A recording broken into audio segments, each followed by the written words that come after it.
Assalomu alaykum xo'jayin. Yaxshi dam oldingizmi? Va alaykum assalom. Kuning yaxshi o'tsin.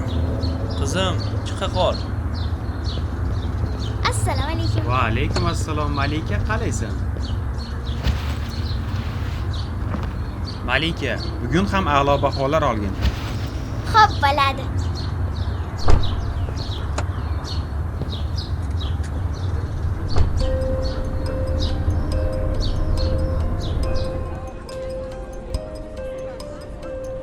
Ol qizim, biror narsa yeb olarsan.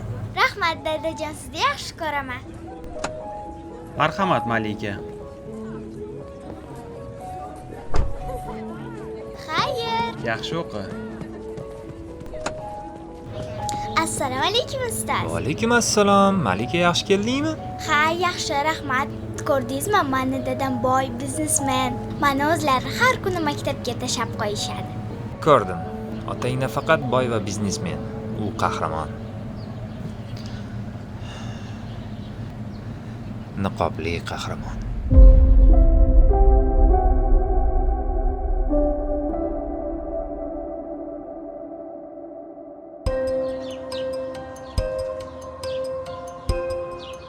Rahmat do'stim.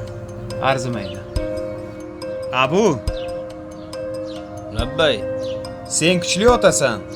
Hammadan kuchli. Rahmat. Sen yaxshi do'stsan. Abu kech qoldi-ya? Mana o'zg'ilyapti. Assalomu alaykum. Uzr kechga qoldim. Abu yaxshi kelib oldingmi? Senga bitta savolim bor-da. Nimaga sen doim niqob taqib yurasan? Qizimni o'rtoqlari ko'rib, uni kamsitishlaridan qo'rqaman.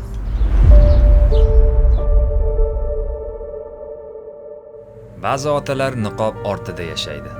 Chunki farzandi baxtli bo'lishi dunyodagi eng katta boylikdir. Qaniydi hamma ota-ona ham farzandiga yaxshi ta'lim berish, kelajakda el-yurtga foydali inson bo'lishi uchun shunchalik yonib kuyganda edi.